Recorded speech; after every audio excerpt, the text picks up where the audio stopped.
సంగారెడ్డి పట్టణంలోని 34వ ward polling కేంద్రం వద్ద తీవ్ర ఉద్రిక్తత చోటు చేసుకుంది. పోలింగ్ కేంద్రం వద్ద విధుల్లో ఉన్న సీఐ 34వ వార్డు కాంగ్రెస్ అభ్యర్థి గల్లా పట్టుకున్నారని ఆరోపిస్తూ సీనియర్ నేత జగ్గారెడ్డి పోలింగ్ కేంద్రం వద్దకు చేరుకున్నారు. పోలింగ్ ఆపేస్తామంటూ బూత్ లోకి దూసుకెళ్లే ప్రయత్నం చేశారు.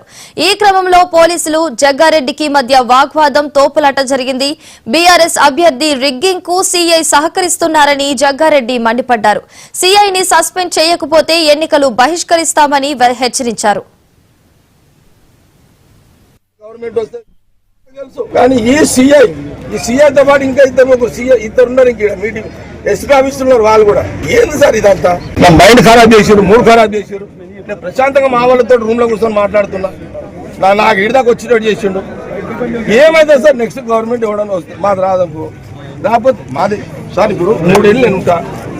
నేను గవర్నమెంట్ పరంగా చెప్తలేను. కొందరు ఆఫీసర్లు మళ్ళీ మా గవర్నమెంట్ వస్తే ఏమొస్తుంది రా నాయన, వస్తుందో రాదో, వచ్చినప్పుడు ఎవడింటాడు రా నాయన? మీరు పిచ్చి లెక్కలు కానీ ఎవడింటాడు? ఏ కథ?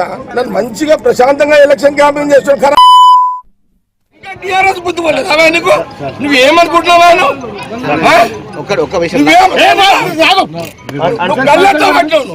లాండ్ ప్రాబ్లం నువ్వు క్లియర్ చేసుకున్నావు. సినిమా అరవై ఇదేమన్నా ఏం తమాషానా? నేను 26 ఏళ్ల దగ్గర రాలే ఫీల్డ్కి. నేను సంగారెడ్డిలో బూతులకు రాక 26 సంవత్సరాలైంది. ఈరోజు సంగారెడ్డి ఇందిరా కాలనీలా నా కాంగ్రెస్ క్యాండిడేట్ అడ్డుని గల్ల పట్టుకొని బయటికి నూకే మీ సిఐ శివకుమార్ నాకు తెలుసు. ఈ శివకుమార్ అంటోడు పోయిన 10 ఏళ్ల కాలంలో సరే మీరు ఏ గవర్నమెంట్ ఉంటే వాళ్ళు పాట పాడతారు, పాడుకోండి. మా గవర్నమెంట్ ఉందని నేను వాడమని చెప్పలే కదా అతనికి. కానీ నా అడ్డుని గల్లబట్టి అతన్ని ఫోజు ఊక్కోండి, సీఐని ఊక్కోండి. నేను ఆయన సంగతి నేను తెలిచేస్తా. అచ్చా వాడేవాడు హోంగాడు ఎవడాడు? అరే హోంగాడు మా బాబు 5వ ఆరేస్తాడు. ఒక అమ్మగా అయ్యే కొట్టు రాదా నా కొడుకు? సీఏ గారు డిఎస్ఓ ఏమైనా చేసుకోండి. నేను దగ్గర టౌన్ అంతా ఒక్క సీఐ చేసిన కదా. 26 ఏళ్ల తర్వాత నేను వచ్చినాడు. నేనెంత కోపంలో వచ్చినా ఆ సీఐకి బుద్ధి లేదు, రోషం ఉంటే మీరు పక్క జరగండి. వాడు రివాల్వర్ తీస్తాడా? నేను వాడు తెలుసుకుంటాను. నా కోపం ఇప్పుడు చూసిరా ఇట్లా మీరు? ఒక సీఐ నీ సీఐ అతను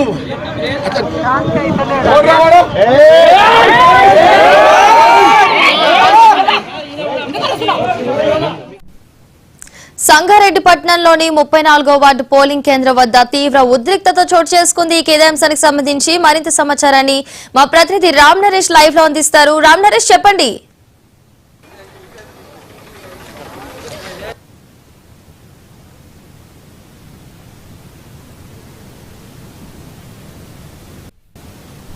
అభ్యర్థి కాంగ్రెస్ పార్టీకి సంబంధించిన అభ్యర్థి అడ్డు ఎవరైతే ఉన్నారో అతన్ని సీఐ గల్లా పట్టుకోవడంతో ఉద్రిక్త వాతావరణం అయితే నెలకొంది. ఈ విషయం తెలుసుకున్న కాంగ్రెస్ సీనియర్ నేత జగ్గారెడ్డి చేరుకొని సీఐపై వెంటనే యాక్షన్ తీసుకోవాలంటూ కూడా ఆయన తీవ్ర ఆగ్రహం వ్యక్తం చేసిన పరిస్థితి ఉంది. ఏదైతే సంగారెడ్డికి సంబంధించి ఉదయం నుంచి కూడా పోలింగ్ ప్రశాంతంగా కొనసాగుతుంది. కాకపోతే 34వ వార్డుకు సంబంధించిన అభ్యర్థి అడ్డు ఎవరైతే ఉన్నారో అతనికి సంబంధించి ఆయన పోలింగ్ కేంద్రంలో వెళ్తుండగా సీఐతో పాటు హోంగార్డ్ అతను అడ్డుకోవడం జరిగింది. ఆ అభ్యర్థి గల్లా పట్టుకోవడంతో ఒకసారిగా ఉద్రిక్త వాతావరణం విషయం తెలుసుకున్న జగ్గారెడ్డి చేరుకునే వెంటనే సీఐని సస్పెండ్ చేయాలంటూ కూడా ఆయన ఒక స్థాయిలో అంటే తనదైన స్థాయిలో బీపీతో కూడా తీవ్ర ఆగ్రహం వ్యక్తం చేసిన పరిస్థితి ఉన్న తెలుసుకుంటూ ప్రధానంగా చూసుకుంటూ ఇక్కడ ఏదైతే ఆ మున్సిపాలిటీకి సంబంధించిన 34వ వార్డులో సీఐ చేసిన దురుసు వ్యవహారంపై ఎప్పటికీ ఇమీడియట్ గా యాక్షన్ తీసుకోవాలి. ఆ సీఐతో పాటు హోంగార్డ్ ఇమీడియట్ గా యాక్షన్ తీసుకుని వాళ్ళకి సస్పెండ్ చేయాలని కూడా డిమాండ్ చేసిన పరిస్థితి ఉంది. అప్పటి వరకు కూడా ఎలక్షన్స్ బయట అంటే ఎలక్షన్స్ జరగనివ్వంటూ కూడా అక్కడ ఉన్న పోలీసు ఉన్నతాధికారులతో పాటు డిఎస్పీతో జగ్గారెడ్డి తీవ్ర వాగ్వివాదానికి దిగిన పరిస్థితి ఉంది. ఈ విషయం తెలుసుకున్న అడిషనల్ ఎస్పీ ఇమీడియట్ గా అక్కడ 34వ వార్డుకి చేరుకొని జగ్గారెడ్డితో మాట్లాడడం జరిగింది. ఏదైతే సిఐ దురుసుగా ప్రవర్తించిన సిఐ కానీ అదేవిధంగా హోంగార్డ్ ఎవరైతే ఉన్నారో వాళ్ళపై యాక్షన్ తీసుకునేందుకు తాము విచారణ జరిపి యాక్షన్ తీసుకుంటామంటూ కూడా జగ్గారెడ్డితో మాట్లాడినారు. అయినప్పటికీ కూడా తాను మాత్రం ఎట్టి పరిస్థితుల్లోనూ ఈ విషయాన్ని వదిలిపెట్టలేదు, అవసరమైతే సీఎంతో కూడా మాట్లాడతాను ఈ విషయంలో అంటూ కూడా జగ్గారెడ్డి అయితే పోలీసు అధికారులపై తీవ్ర ఆగ్రహం వ్యక్తం చేశారు. ఒకవేళ సంగారెడ్డికి సంబంధించి అంటే తనని ఇక్కడ నుంచి పంపించినా కూడా సంగారెడ్డి ఎలక్షన్స్ బంద్కు అంటే ఏదైతే బైకాట్ నేను పిలుపునిస్తానో అది ఇస్తే దాని బాధ్యత మీరే వహించాలంటూ కూడా అక్కడ ఉన్న అధికారులతో జగ్గారెడ్డి తీవ్ర ఆగ్రహం వ్యక్తం చేసిన పరిస్థితి. ఈ నేపథ్యంలోనే ఈ అంశానికి సంబంధించి ఇటు ఉన్నతాధికారులు కూడా అంటే అక్కడ ఏం జరిగిందనే దానికి సంబంధించి ఇటు డిపార్ట్మెంట్ కి సంబంధించి ఉన్నతాధికారులు కూడా దీనిపై విచారణకు ఆదేశించినట్టుగా తెలుస్తుంది.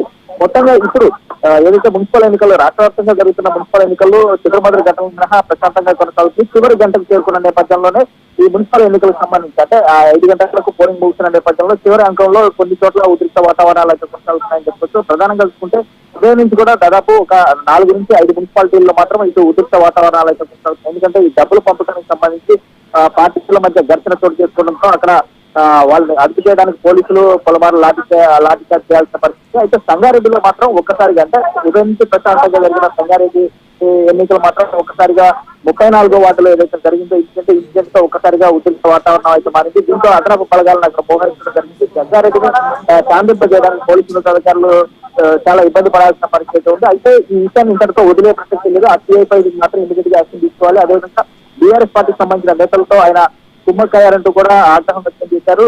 కేవలం అంటే 10 ఏళ్ళు అధికారం పోయినప్పుడు అంటే 10 ఏళ్ళు వాళ్ళు అధికారంలో ఉన్నారు, వాళ్ళతో అంటకాగిన సిఐ మళ్ళీ ఇప్పుడు వాళ్ళే అధికారంలో ఉన్నారని వ్యవహరిస్తారు. అతను మాత్రం వదిలేదు అంటే కూడా పరిస్థితి పదజాలంతో సిఐపై పరిస్థితి పదజాలం ఉపయోగిస్తూ కూడా జగ్గారెడ్డి పోలింగ్ కేంద్రంలోకి వెళ్లేందుకు ప్రయత్నించడంతో బీఎస్సీ అడ్డుకోవడం జరిగింది. అయితే తాను పోలింగ్ కేంద్రంలోకి వెళ్ళను కానీ ఇక్కడి నుంచి మాత్రం కదిలేదు లేదంటూ కూడా చాలా సేపు జగ్గారెడ్డి అక్కడే ఉండడంతో కొంత ఉద్రిక్త వాతావరణం నెలకొంది. అయితే అడిషనల్ ఎస్పీ అక్కడ చేరుకున్న తర్వాత జగ్గారెడ్డితో మాట్లాడి జరిగిన ఘటనపై పూర్తిస్థాయి విచారణ జరిపి చర్యలు తీసుకుంటామని చెప్పడంతో కొంత జగ్గారెడ్డి శాంతించిన పరిస్థితి. అయితే ఈ విషయంలో మాత్రం సిఐ మాత్రం ఎటు పరిస్థితిలో వదలను. అదేవిధంగా హోంగార్డ్ అధిష్టానం చూపిన హోంగార్డ్ కూడా తాను వదిలేదు లేదు అంటూ కూడా చెప్పిన పరిస్థితి ఉందని చెప్పొచ్చు. మొత్తంగా చూస్తే ఈ వ్యవహారం మాత్రం కొంత సంగారెడ్డిలో ఉద్రిక్త వాతావరణాన్ని కల్పించి చెప్పొచ్చు. మరోవైపు రాష్ట్ర వ్యాప్తంగా జరిగిన మున్సిపల్ ఎన్నికలకు సంబంధించి మొత్తం 3 గంటల వరకు కూడా 62.55% పోలింగ్ అయితే నమోదైందని చెప్పుకోవచ్చు. మున్సిపాలిటీలకు సంబంధించి అత్యధికంగా మహబాద్ జిల్లా మరిపేట మున్సిపాలిటీకి సంబంధించి దాదాపు 79.65% పోలింగ్ అయితే నమోదైందని చెప్పుకోవచ్చు. మరోవైపు అత్యల్పంగా నిర్మల్ పైంస సంబంధించిన మున్సిపాలిటీలో 51.80% పోలింగ్ నమోదైంది. ఇది మున్సిపల్ కార్పొరేషన్ సంబంధించి కొత్తగూడెంలో అత్యధికంగా 66.31% పోలింగ్ అయితే నమోదైందని చెప్పుకోవచ్చు. మన కార్పొరేషన్ సంబంధించి నిజామాబాద్ కార్పొరేషన్ సంబంధించి అత్యల్పంగా 43.18% నమోదైంది. ఓవరాల్ గా చూసుకుంటే కార్పొరేషన్ లో 53.94%, మున్సిపాలిటీలకు సంబంధించి 66.31% అయితే నమోదైంది. ఓవరాల్ గా అంటే ఇది కార్పొరేషన్ లో అదేవిధంగా మున్సిపాలిటీలకు కలిపేసి 62.50% పోలింగ్ అయితే నమోదైంది. చివరి గంటలో మరి కొంత పోలింగ్ అయితే నమోదయ్యే అవకాశాలు ఉన్నాయి. దాదాపు కొన్ని మున్సిపాలిటీల్లో 80% పైగా పోలింగ్ నమోదైన పరిస్థితి ఉంది. కాబట్టి మిగతా మున్సిపాలిటీల్లో కూడా దాదాపు 70 పైగా పోలింగ్ పర్సెంటేజ్ ఉంటుంది. కొన్ని మున్సిపాలిటీల్లో మాత్రం కొంత తక్కువ పర్సెంటేజ్ అయితే నమోదు. చివరి గంటలో మాత్రం కొంత పోలింగ్ పర్సెంటేజ్ 5 నుంచి 10% నమోదయ్యే అవకాశాలు ఉన్నట్టుగా అధికారులు చెప్తున్నారు. చివరి నిమిషానికి సంబంధించి పోలింగ్ ప్రశాంతంగా నిర్వహించేందుకు పోలీసు అధికారులు అయితే పకడ్బందీ ఏర్పాట్లు చేసిన పరిస్థితి ఉందని చెప్పుకోవచ్చు. Right, thank you Ram Naresh. Nothing. ఇక మీరు ఒకటే చెప్తున్నాం డిఎస్పీ గారు, నా క్యాండిడేట్ గల్లెట్ల పట్టి సీఎం రమ్మని చెప్పండి. నాకు నో నథింగ్. సీఎం రమ్మని చెప్పండి. నేను జరగా పోలింగ్ ఆపేస్తున్నా. నేను పోలింగ్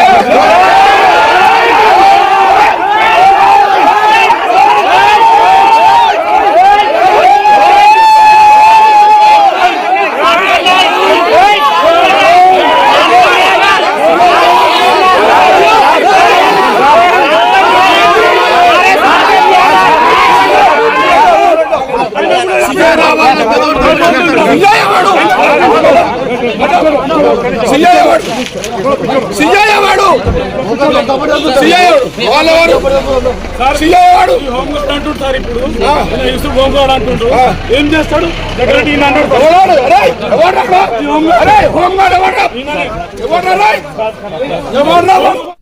డిఎస్పీ గారు, నా క్యాండిడేట్ గల్లెట్ల పట్టి సీఎం రమ్మని చెప్పండి. నాకు నో నథింగ్. సీఎం రమ్మని చెప్పండి. నేను జరగా పోలింగ్ ఆపేస్తున్నా. నేను పోలింగ్